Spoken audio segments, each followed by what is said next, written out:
પ્રાર્થના સંદેશ ન્યૂઝમાં આપનું સ્વાગત છે। એસોસિએશન ઓફ ઇન્ડિયન જર્નાલિસ્ટની 507મી આંતરરાજ્ય પ્રેસ કોન્ફરન્સ યોજાઈ। ભારતીય પત્રકાર સંઘ એઆઈજેનો ઐતિહાસિક કાર્યક્રમ મહેશ્વરમાં સંપન્ન થયો। ખરગોન જિલ્લાના મહેશ્વર ખાતે આયોજિત એઆઈજેની 507મી આંતરરાજ્ય પત્રકાર પરિષદ અને એવોર્ડ સમારોહનું ભવ્ય સમાપન થયું।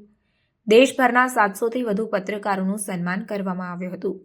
જલકોટી રોડ પરના કાર્યક્રમ સ્થળમાં નર્મદા ભવન ખાતે માતા સરસ્વતીજીના સ્મૃતિ ચિહ્નને પુષ્પાંજલિ અને સરસ્વતી વંદના સાથે ભવ્ય કાર્યક્રમનો પ્રારંભ થયો હતો।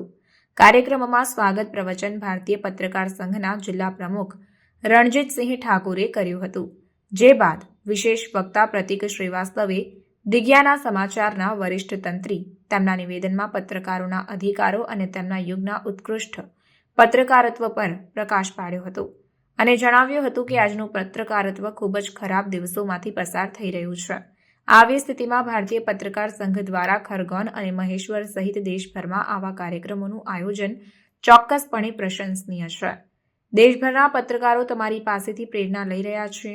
આજે પત્રકારો માટે શિક્ષણ અને આરોગ્ય મુખ્ય પડકારો છે।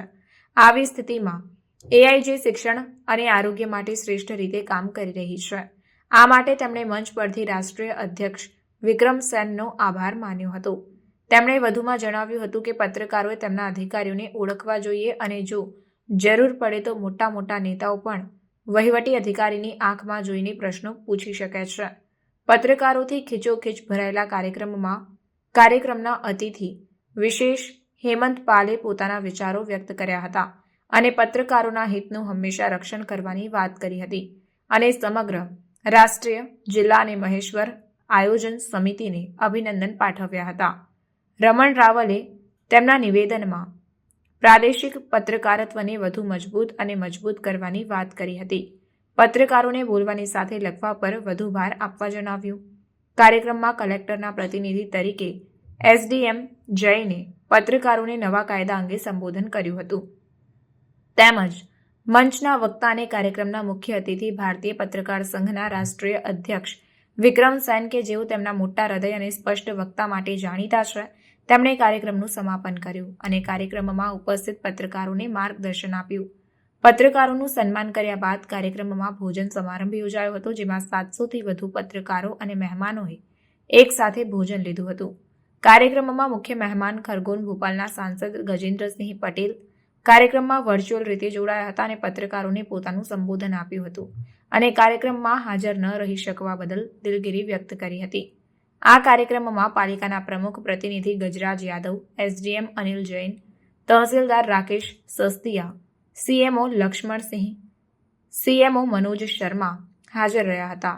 મનોહર માંડલોઈ, રાષ્ટ્રીય મહામંત્રી અઝીઝુદ્દીન શેખ, રાષ્ટ્રીય ઉપાધ્યક્ષ સંદીપ જૈન, રાષ્ટ્રીય અધ્યક્ષ યુવા પાંખ, પ્રદેશ પ્રમુખ કિશોરકુમાર દગધી, પલ્લવી પ્રકાશર, રાષ્ટ્રીય અધ્યક્ષ મહિલા પાંખ, ગુજરાતના આણંદ જિલ્લામાંથી આરએસ પટેલ, સાજીદભાઈ હલદરવા ઉપસ્થિત રહ્યા હતા અને કાર્યક્રમની શોભા વધારી હતી।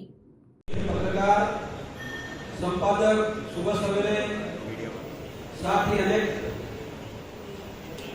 मीडिया रिपोर्टर अनेक समाचार पत्र पत्रिकाओं में अपनी कलम से सुगंध बिखेरने वाले मध्य प्रदेश में बहुत ही जाना पहचाना नाम है आदरणीय श्री हेमंत पाल साहब, आपका भी हार्दिक स्वागत है।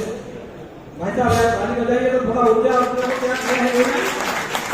ये बीमारी जो करते हैं इसके अलावा बता रहा हूँ तो अपने एआईजे बंधु साधना है, इन्होंने क्या किया है कि पहले दिमाग में कच्ची सड़कें बहुत होती थी, तो कोई भी कहीं जाता था तो भोजन के रूप में वो दाल बाटी खिलाते थे, यानी कि जब वो उबड़ खबड़ जब बैलगाड़ी होती थी ना। પ્રાર્થના સંદેશ ન્યૂઝની તમામ લેટેસ્ટ અપડેટ્સ માટે ચેનલને હમણાં જ લાઈક, શેર અને સબસ્ક્રાઇબ કરો।